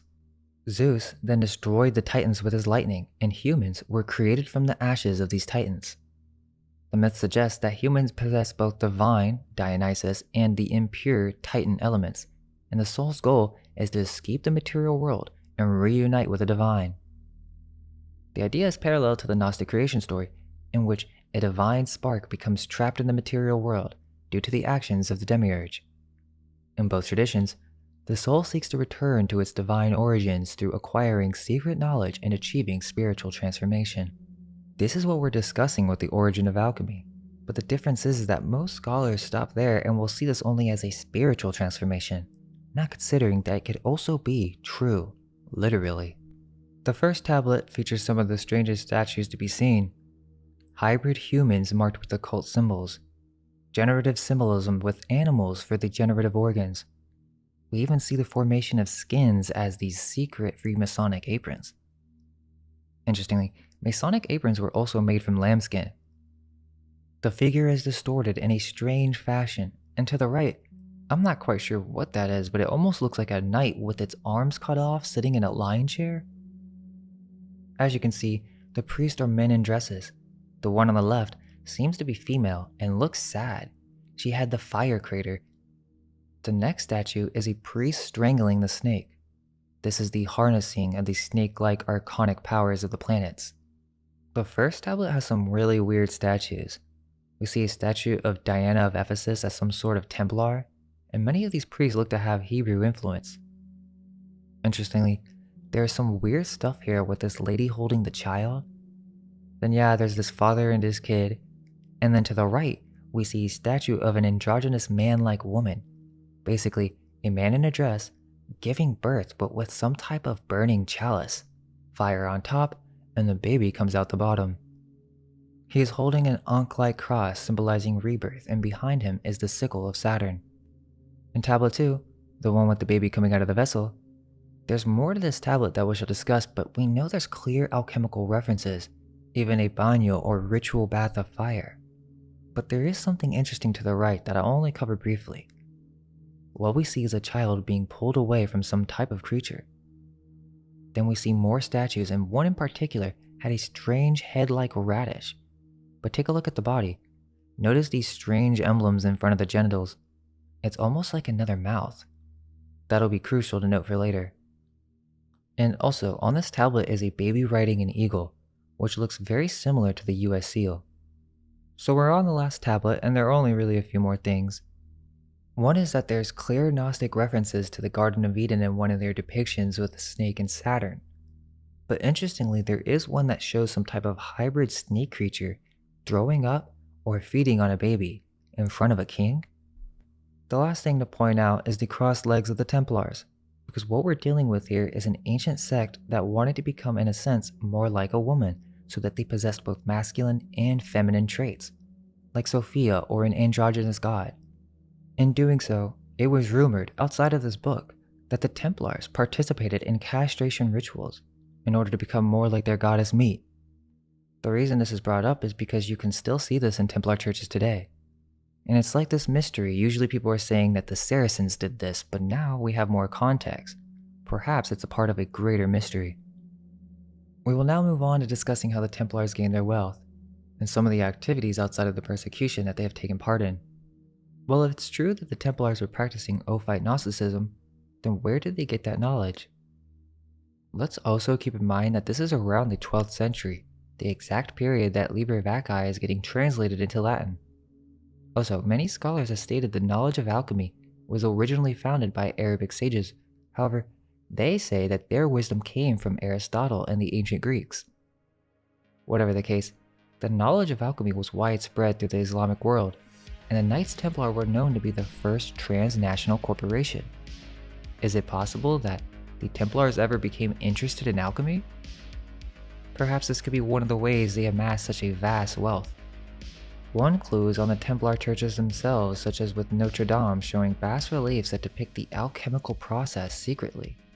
It is said by some scholars that the Templars learned this knowledge of alchemy and then brought it into Northern Europe, as they would have had access to those libraries during the Crusades. There is a series called the 12 Bas-Reliefs located near the bottom, and some scholars insist that this is showing the stages of alchemy right in stone on the church. And it's interesting, it's called the Scala Philosophorum. We see clear hermetic symbolism and even a knight protecting an athanor, which is a furnace used in alchemy. This also brings to question some of the gargoyles. Are they there for protection? Or is this building some type of alchemical result as well? Is the building a homunculus? Marsilio Ficino, the 15th century architect, called buildings the homunculi of the architects, and the architects of the demiurges of these buildings. There are more clues that the Templars were interested in alchemy, as we can discuss the alchemical meaning behind John the Baptist and how both the Templars and Masons seem to have recognized this saint. The Templars were accused of believing John the Baptist to be their savior and rejecting Jesus. This is interesting because baptism is a ritual and it is the purification stage, but perhaps there's deeper meaning. The Templars were claimed to have literally worshipped skulls, and they supposedly had the skull of John the Baptist. For some reason, the beheading of John the Baptist is a holy day. It would seem that the Templars were some type of head cult. They also were responsible for obtaining many relics, including the skull of Mary Magdalene, the Shroud of Turin, and the Ark of the Covenant. As for Mary Magdalene, there is a cult significance, but this is celebrated in France where they actually bring the skull out. It's really strange. Quote, displayed in a golden reliquary at the Basilica of Saint Maximin La Sainte-Baume in southern France, which has been described as, quote, one of the most precious relics in all Christendom and one of the world's most famous sets of human remains, end quote. Okay, but how did this get into France, and why do they have a festival where they literally carry the head through the city? It definitely reminds me of the Ark of the Covenant. In 1204, during the Crusades, the Templars were taking over Constantinople, and some scholars argue that this is when they took many relics. This is when they would have had access to the Imperial Library of Constantinople, in the capital city of the Byzantine Empire. It was the last of the greatest libraries of the ancient world. During the Fourth Crusade, much of the building was destroyed and its contents removed. Today, no portion of the library has ever been discovered. There are some authors who even suggest that the skull or head of the Templars was the head of Jesus himself, as they were supposedly searching for the tomb of Christ. Well, the story goes deeper than that, and it's not the full focus of the video to dive into all the alternative histories surrounding the Templars, but we'll keep it to the matters that are crucial for the subject. Now for a moment, I want those who view Jesus as purely astrotheological allegory to be more open to the idea that perhaps there's another alchemical component to this entire story. For the moment, we'll take the story at face value. There's research to suggest that Jesus may have had a family with Mary Magdalene, and the Templars are actually in order from the time of Christ. It is to protect the bloodline of Jesus. And no, this is not a Dan Brown novel. Apparently, there's literal historical evidence and a lost gospel that claims Jesus and Mary Magdalene had children. Well, what this gets into is the Holy Grail, which is the Christian version of the Philosopher's Stone. It is said to be a cup, dish, or a stone with miraculous healing powers and can even provide eternal youth or sustenance in infinite abundance. The Holy Grail is a significant symbol in Christian theology. However, it's interesting to note that not only is it the object that is held by Jesus in the Last Supper, but it was also used to collect the blood of Jesus by Joseph of Arimathea during his crucifixion. Joseph of Arimathea was a rich elite member of the Zealots, and he claimed Jesus' body at the cross and placed it in his tomb that was owned by Arimathea. there's an entire story on how Mary had given birth to 3 children, a Jesus, Joseph, and Tamar. These are the supposed ancient Knight Templars, the protectors of the original Grail, who then traveled to Britain for a place to find and keep these holy relics safe. The interesting aspect about all of this, if we consider the phantom time hypothesis, and that there may be something else going on when it comes to Rome being 2,000 years ago, well, that would also bring into question the birth and death of Christ. How could they still be searching for the tomb of Jesus in the early 13th century? It was just kept in Golgotha? Jesus was crucified at a spot outside of Jerusalem called Golgotha, which in Aramaic means place of the skull. Well, maybe we're discussing other matters here, as this seems to be some clear reference to bloodlines. We'll tie this back in a later chapter. The evidence for this is in a notable literary work that links the Templars to the Holy Grail.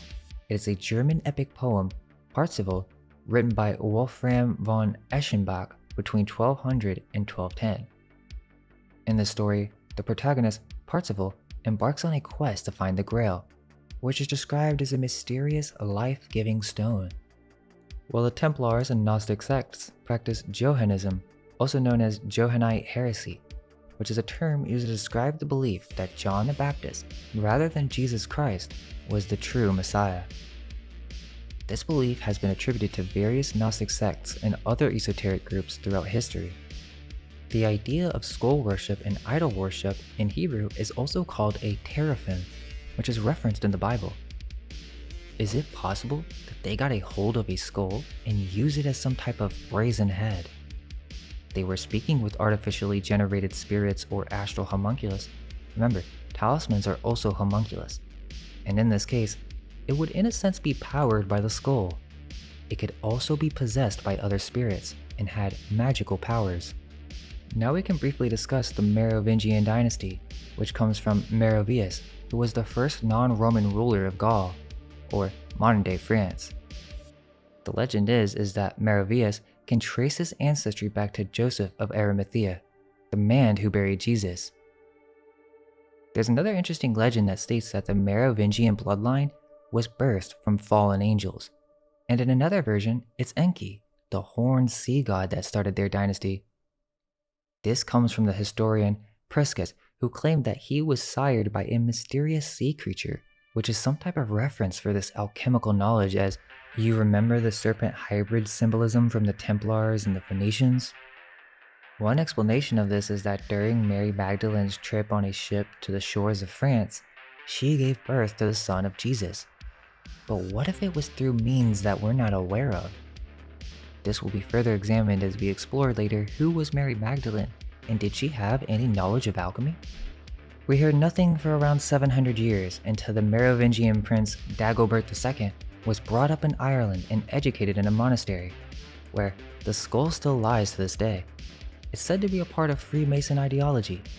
The idea is that this bloodline, to protect Christ, had to move into England and France, and they were descendants of the fallen ones.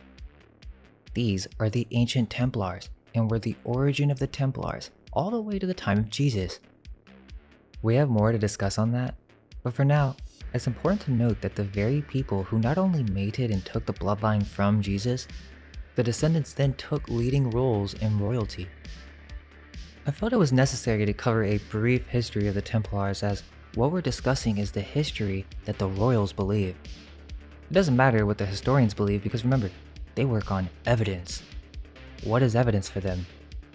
Well, evidence for them, particularly with time periods in ancient times, relies on written sources. The one thing that they don't consider is that ancient societies were indeed flooded with mystic and secret societies. So who's to say that the historical record truly reveals all that which is hidden? Who's to say that these records cannot be forged? Most of the ancient record and evidence for the Templars is all handwritten, and we aren't even considering private collections. One single document has time and time again can change our entire perspective of history. That is why the evidence is guarded and locked up. There's no proof against the claim, but there is certainly a body of work to support it. Apparently, the Templars were also getting high. The entheogenic or shamanic use of cannabis can be traced back to ancient civilizations and various pagan cultures, where it was often used for spiritual and healing purposes. As a powerful plant with psychoactive properties, cannabis has played a significant role in religious rituals, ceremonies, and the exploration of the human mind and consciousness throughout history. The use of cannabis in ancient rituals date back to the Vedic period in the Indian subcontinent, where it was considered a sacred plant capable of relieving anxiety and bringing enlightenment. In ancient China, cannabis was used by the Taoist priests to facilitate meditation and reveal future events. In Central Asia, Scythians and Thracians employed cannabis in their shamanistic practices, using it to smoke to induce visions and trances. In Africa, various tribes incorporated cannabis into their religious ceremonies, with some even forming cults dedicated to the worship of the plant. In the context of ancient and pagan magic, cannabis has been used as a tool for connecting with the spiritual realm and unlocking the mysteries of the human mind. Entheogenic use of cannabis allowed practitioners to enter altered states of consciousness where they could communicate with spirits, deities, and other supernatural entities. This profound connection to the spiritual world made cannabis an essential element in the rituals and ceremonies of various ancient and pagan cultures, with its use often being associated with healing, divination, and the pursuit of higher knowledge. Chris Bennett is a well-established author on this topic and has even done research to extensively connect the Templars to the Saracens and marijuana use. He has 2 books on the subject, Liber 420, and an early work called The Green Gold, The Tree of Life, Marijuana and Magic and Religion. He brings up several quotes from other authors that are very relevant, but in his Liber 420, quote, "To return to the Templars and their association with the Grail mythology and the Assassins, the question remains, what evidence do we have of the Templars' own actual use of cannabis?" Dr. Camillo de Sico, a dermatologist from Rome, Italy, in his paper Heresy and Science in the Middle Ages, refers to a cannabis-infused wine preparation used by the Templars under the name of the Elixir of Jerusalem. Quote, "The Templars created a mixture with the pulp of aloe, pulp of hemp, and wine of palm called Elixir of Jerusalem. With therapeutic and nourishing property, they used the Aberyscans aloe for its antiseptic, bactericidal, and fungicide action and for its capacity to penetration in the deeper layers of the skin. Interestingly, cannabis is the safest natural or synthetic medication proven successful in the treatment of most forms of epilepsy. The esoteric inheritance and the alchemical spagyrics acquaintances were handed from the Templars to the Crucifers. From these orders, that one of Saint Giacomo, or Jacobite, managed many hospitals during the 15th century. To the Jacobite monks, in quality of experts in the cure of the diseases of the skin, the task was entrusted to cure the wounded soldiers during the Crusades. In the hospitals of Malta and Cyprus, to them, in fact, was attributed the capability to create miraculous ointments. In such historical context, it must estimate the work of the Templars concluding with recognizing that they, anticipating the times, had a modern vision of the medicine, and although they were considered heretics and consigned to the fire. In another source, quote, "The Knights Templar were said to have developed a brew or concoction of palm wine, aloe vera pulp, and hemp, an elixir that they called the Elixir of Jerusalem, and to which they attributed their health, strength, and longevity." Interestingly, even von Hammer-Purgstall brings up the use of cannabis by the Templars. Quote, "In relation to this, it is interesting to note the use of cannabis and other herbs in various tincture preparations of alchemy, known as quintessences and arcana, wine, and alcohol infusions, that begin to appear in alchemical texts in the Mid-East as early as 1300s and occur later in a number of alchemical and medical treatises in Europe. References to a tincture were also associated with the Grail." End quote. This is all crucial because it connects the Templars to Ophite Gnosticism, a branch of Gnosticism that emphasizes the importance of the divine wisdom figure, Sophia. Now this is really interesting. There's the Secret of 4 and 20, and this is mentioned in Pistis Sophia. It is thought to hold significant importance in understanding the connection between the use of cannabis by the Templars and the Gnostic beliefs. Also, supposedly, when the Templars were arrested, their properties were seized and they found cannabis. Quote, Arrests at Templar sites in France and elsewhere in October of 1307 were followed by simultaneous synchronized raids at Templar properties on the same day in the British Empire on January 8, 1308, through top-secret orders that have been delivered on December 15th of 1307. By royal decree, the following orders were given that after the Feast of Epiphany, January 10th, early in the morning, the sheriff and his assistants are to take into custody all the Knights Templar, all their land and tenements, goods and chattels, are to be seized into the king's hands, together with all charters, writings, muniments relating to the same, and an inventory made. Templar lands in England, Wales, Ireland, and Scotland were seized, and all knights and monks were arrested.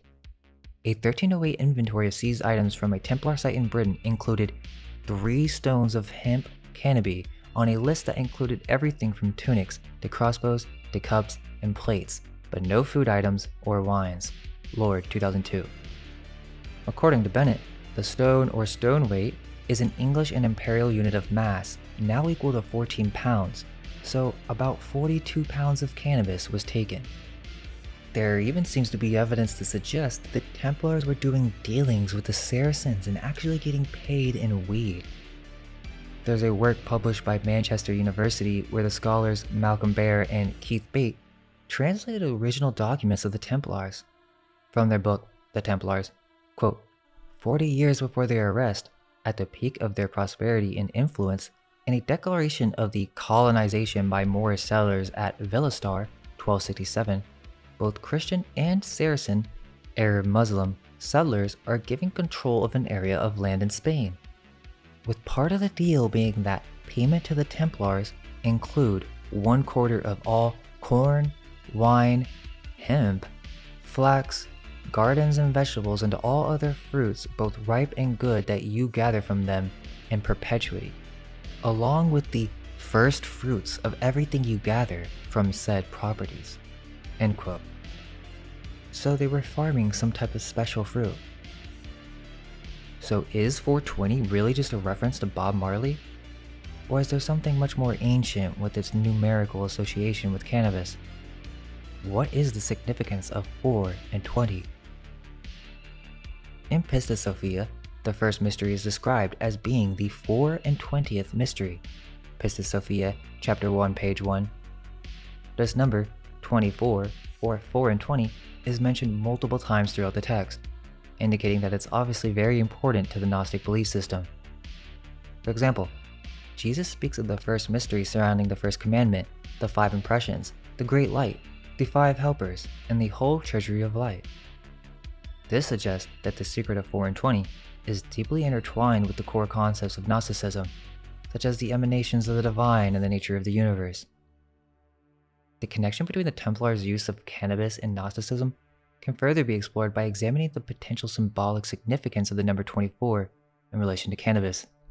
Some researchers have suggested that with the number 24, or 4 and 20, could be a reference to the 24-hour cycle of the day, which may have been significant in the ritual use of cannabis by the Templars. Additionally, the number 24 has been associated with the concept of spiritual enlightenment in various esoteric traditions, which could further link the use of cannabis by the Templars to the pursuit of Gnostic wisdom. Also, let's not forget that the alchemists had access to or were master glassblowers.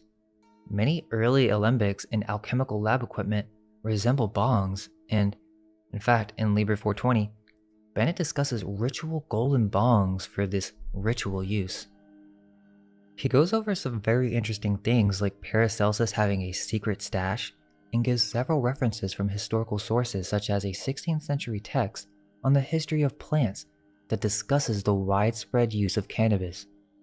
Now the story brings us to England and Europe. Another thing that makes no sense about Rome is that after the fall, for like 500 years, we just get small kingdoms and territories that grow up without anything major until the 5th century. Then we get the first ruler of the Franks, Meroveus. Basically, these are the first kings of Europe. Now in terms of Tartaria, well, they claim ancestry to the Scythians, but this connects because they're essentially the Phoenician hybrid clan that was integrated within the old church and then hijacked it, and they're proud of that history. This is to say that the Templar churches were not built by them, or at least the majority of them were donated, defaced, and renovated. Remember, they were supposed to be poor soldiers. How did they become architects and wealthy bankers?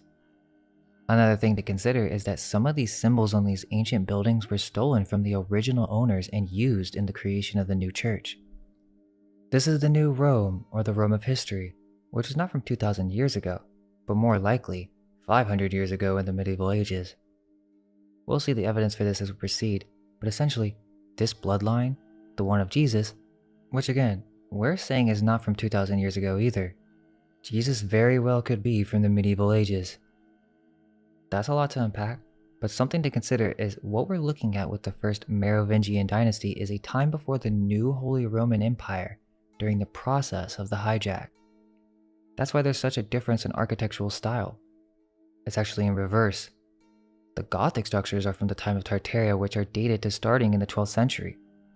However, many Roman structures very well could be Atlantean or early Celtic structures that were built upon, let's say, in the Gothic age by the Scythians or Tartarians, and then it is after these initial Gothic Celtic builders that these fallen ones, the Phoenicians and or the Merovingians, who were also a part of this time period, initiated a process to hijack and create a controlled bloodline of rulers and power.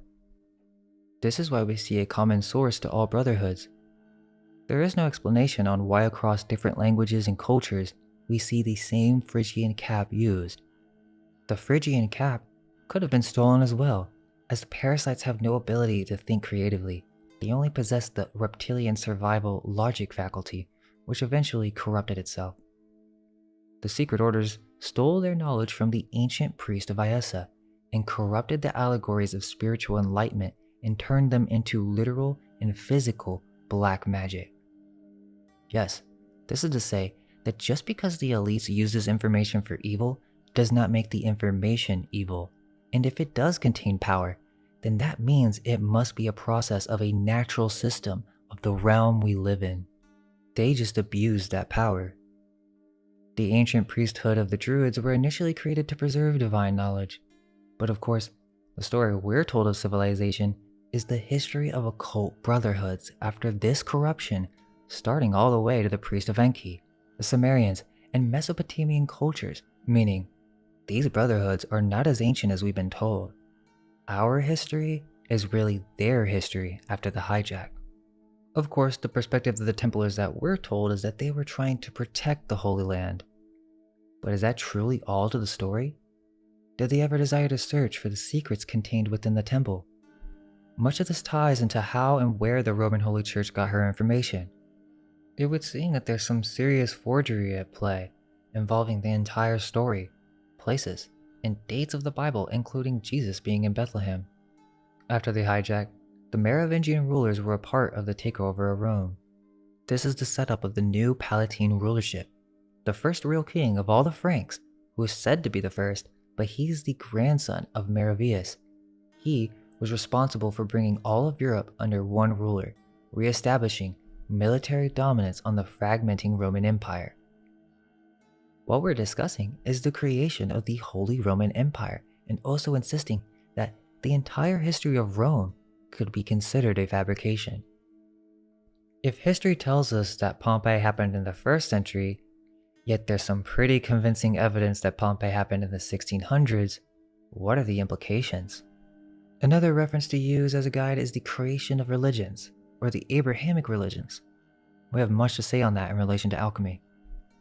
Once the new empire was created, then there were multiple bloodlines, multiple royal families, and this is the way that the government was managed through the Holy Roman Empire, set up essentially by these medieval alchemists who had hijacked a previous church and completely stole their knowledge, architecture, and culture.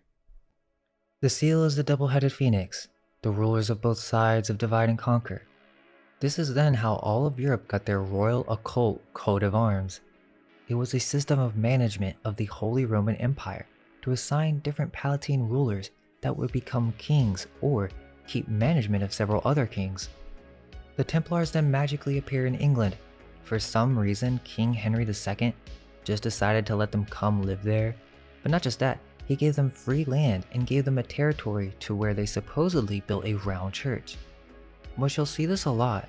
Many of the Templar churches actually resemble a different culture's architectural style. And if there were instances of the Templars being donated actual castles and land, well, we need to consider if some of these architectures were just assigned as Templar architectures because it's an easy excuse to hide the actual source. Interestingly, similar to the Biltmore, there's a structure in Portugal that was built in the 16th century style, yet they say it was built in the early 1900s. This one in particular is very strange because there seems to be no construction photos. It's called the Quinta de Regularia. The person responsible was a bug scientist, so that seems weird.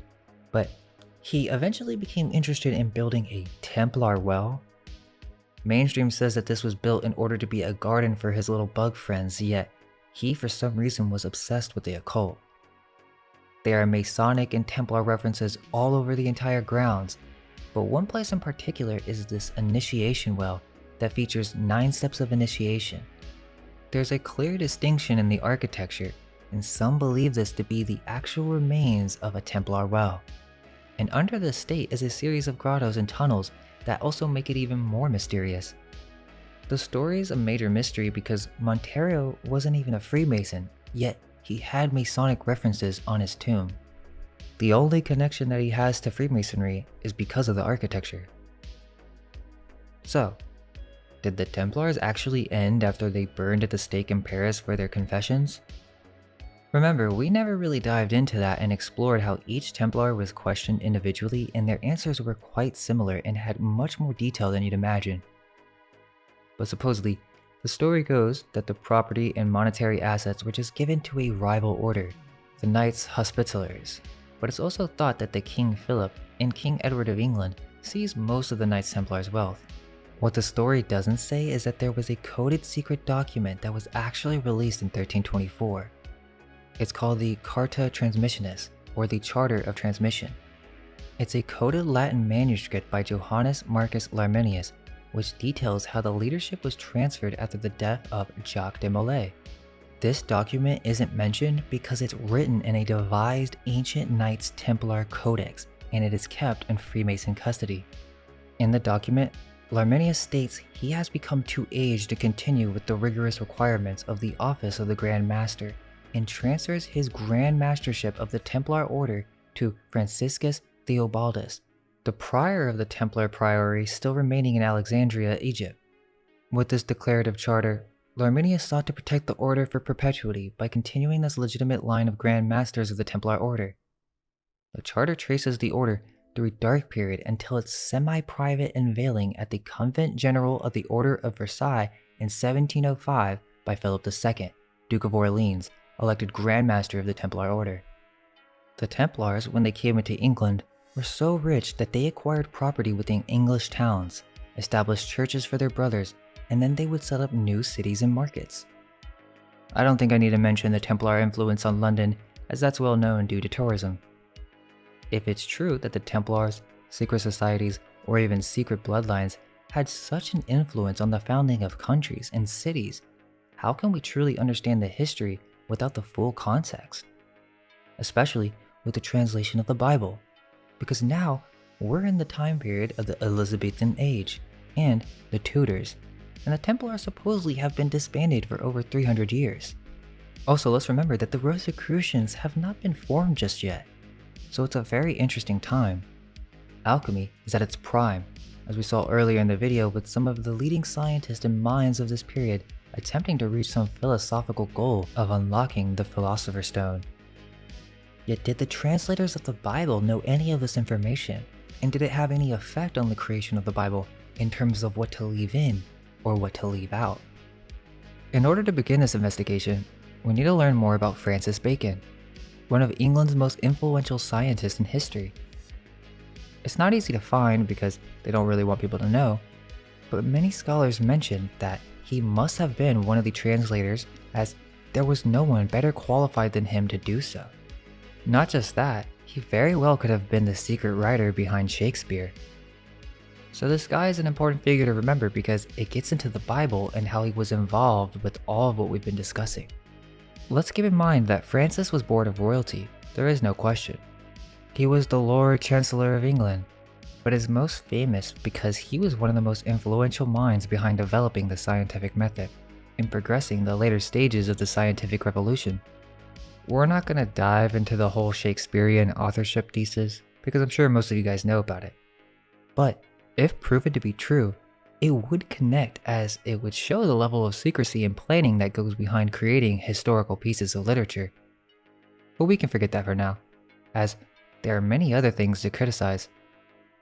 He was very well educated, he even graduated from Oxford and went to study at Trinity. Francis Bacon was fluent in several languages, including Latin, Greek, and Hebrew. This, along with his extensive education, would have made him a prime candidate for editor. He even advocated for the importance of Hebrew in his work, Advancement of Learning. He literally says the importance of studying the Hebrew language for a better understanding of the Bible.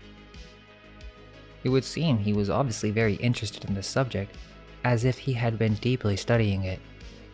Let's not forget that Francis Bacon was a close advisor to King James, who was the commissioner of the King James Bible. Francis Bacon, as Lord Chancellor of England and as a respected intellectual, it's pretty logical to conclude that he may have been one of the editors. Although there is no direct evidence to support that Francis Bacon was an editor of the Bible, that does not mean it isn't true. As we've been discussing, there's obviously some form of secrecy involved. This will be shown conclusively by looking into Francis Bacon's past. Officially, Francis Bacon was the youngest son of Sir Nicholas Bacon, who became Lord Keeper in 1558 and whose eldest son was also called Nicholas. His son Nicholas, the eldest son, was the first person to create a baronet. Okay, but it gets weird when you type in, was Francis Bacon the son of Queen Elizabeth I? Well, it looks like there's evidence to support this. Theory suggests that Francis Bacon was actually the son of Queen Elizabeth I, and this will come into play later. Let's start with the Vestal Flame portrait of Queen Elizabeth I. This portrait reveals that 3 children were her progeny. One child, however, is depicted in the shadows, symbolizing the Queen's firstborn, who may have been stillborn or died early. This child represents the result of her first sexual affair, and presumably the loss of her virginity. The 2 children at the forefront and in the light are the eldest of the 2, Francis Bacon and Robert Devereux. Devereux was almost 5 years younger, but both are shown to be sons of the Queen. It would seem that the issue was that she had an illegitimate son. Francis Bacon was to be the next heir, but for some reason unknown to us, they didn't want Francis Bacon to be the next heir. And so Parliament enacted the Act of Treason in 1571. It established and confirmed that the right heir and successor to the Queen's Majesty should be the natural issue of Her Majesty's body, both in the 1543-4 Act of Succession and the previous 1533-4 Act of Succession referred to the heirs of Lady Elizabeth's body being lawfully begotten. Therefore, this amendment in 1571 led many to speculate that the Queen could designate a bastard child or a child born out of wedlock as her successor to the English throne. This is actually from the Francis Bacon Research Trust, and they've got some pretty interesting research on the topic. In essence, this legal alteration suggested that the Queen may have engaged in a clandestine marriage. She could assert at any moment that she was secretly wed, sustained with the sufficient evidence. The historian William Warner indicated in his edition to Albion's England that Queen Elizabeth had concealed her heir, the Prince of Wales. Another historian, William Camden, referenced this. Even Francis Bacon himself addressed it in his collection of the Felicities of Queen Elizabeth. He compares Elizabeth to Alexander the Great and Julius Caesar, both of whom had no named successor but did have children. There are 2 primary affairs, but it appears that Robert Dudley is the most probable candidate for being Francis Bacon's father.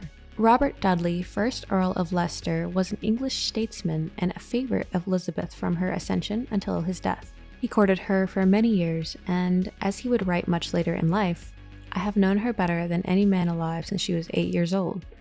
The narrative suggests that she became pregnant when they were confined as prisoners in the Tower of London. While this might seem like an odd detail of the story, it's important to consider how the Tudors tie into this. I'm not entirely convinced that this is all coincidental, but it seems as if the Tudors weren't sure who they wanted as their next heir. Perhaps they had different plans for Francis. However, to understand this, we need to question whether or not the Tudors had any connections to secret brotherhoods. We know for certain that Elizabeth was a Tudor, and that the entire Elizabethan period spanned from 1485 to 1603. Interestingly, there's a portrait of her with some peacock-like symbolism. Historical records suggest that there's no direct connection between the Tudors and the Rosicrucians. But is that true? This came from a time before secret societies, so it typically gets overlooked. But as we've discussed the history of the Templars, we can now link all of this together. And trust me, there's a reason we're discussing this. It'll all tie together. The Tudors' main symbol is the Tudor rose. This is the most obvious and blatant connection that anyone with any knowledge of symbols would recognize as being from the same lineage as the Rosicrucians. The Rosicrucians were the Brotherhood of the Rosy Cross, yet historians refuse to see the connection. But there's more to think about. During that time, England saw a growing interest in the occult, alchemy, and Hermetic traditions. John Dee, the famous occult philosopher, was a significant figure in the Elizabethan court. He had an extensive library on esoteric subjects, and it was rumored that he was a part of a secret society. Despite this, he had a significant influence on the Tudor court, Queen Elizabeth's most important advisor, consulting her on various matters including navigation, diplomacy, and the establishment of the British Empire. His knowledge of astronomy and the occult, which also includes astrology, were invaluable to the Queen. It's quite shocking that the Elizabethan court would have supported an individual like Dee, who was exploring alternative dimensions through his Enochian angelic communications and delving into alchemy while the Tudors actually funded it. Other members, such as Walter Raleigh and Sir Francis Walsingham, also showed interest in alchemy. Some fictional writers have suggested that John Dee actually created a homunculus for Queen Elizabeth. There's of course no way for us to confirm this, but John Dee did have an extensive library and is referenced as having a copy of the Liber VACCAE. So, did the Rosicrucians have anything to do with the Tudors? To understand this, we'll first need to consider whether or not the Rosicrucians were truly founded when they claim. That was simply their announcement to the world. It doesn't mean that they weren't previous orders or names for the same concept or even the same bloodline. I believe that the undeniable proof of the connection is actually within the portraits of Queen Elizabeth. They say that the Tudors had nothing to do with the Rosicrucians, but if Queen Elizabeth herself was associated with the order, would that not be suspicious? There are two portraits that we must look at, the pelican and the phoenix portraits. We'll discuss more on this specific symbol later, but one of the most well-known symbols of the Rosicrucians is the pelican, feeding her children with the blood from her own self-inflicted wound. We also see the rose and the white cross with the Freemason compass at the top. I've got a lot to say about this symbol and we'll connect it to alchemy soon, but let me ask you, why is Queen Elizabeth wearing the symbol? Also, this bird symbolism is interchangeable with the phoenix and sometimes the swan, as we'll see. Even in this image, she has a secret finger pose. So let's think about this. What are the implications of a secret society or brotherhood having this much influence over royalty? Interestingly, the Tudors even used Shakespeare as a sort of propaganda tool. Let's not forget that most of Shakespeare's plays are teeming with alchemical symbolism. Think about it. Historians should make clearer just how deeply steeped in the occult the works of Shakespeare really are. For example, in A Midsummer Night's Dream, there are love potions used to manipulate other characters' emotions. These are alchemical elixirs. The Tempest features sorcery and royalty. It follows the story of Prospero and the rightful Duke of Milan, who's been living on a remote island with his daughter Miranda for 12 years after being ousted by his brother, the King of Naples. Prospero becomes a powerful sorcerer with the help of a metaphysical spirit named Ariel. This shows royalty learning to master sorcery from the spirit realm. Prospero even uses his magic to cause a shipwreck to bring his brother to the island. There's Caliban, the half-human, half-monster character who's the son of a witch and the devil. We'll break this down more later, but there's also a section where the character Trinculo contemplates making a profit from Caliban's unusual appearance. This connects to the concept of creating hybrids, which is detailed in older Arabic texts. Prospero uses his magic to resolve conflicts and then forgives his brother through the balancing of the elements, an ode to alchemy. He also times his actions based on celestial influences, again showing an understanding of astrology. The story ends with Prospero renouncing his magic and returning to Milan to reclaim his dukedom. We could spend a lot of time breaking down all the occult symbolism in Shakespeare. Julius Caesar is essentially an occult ritual sacrifice. Romeo and Juliet involves some sort of elixir. Pericles features the revival of the dead. Even Hamlet references secret royal brotherhoods and the Philosopher's Stone. Let's not forget the curse associated with the Scottish play Macbeth. The play is believed to have been cursed due to its portrayal of witchcraft and the supernatural. To make the play authentic, Shakespeare supposedly included real incantations and rituals used by the witches of his time. This allegedly offended the witches, leading to a curse. Over the years,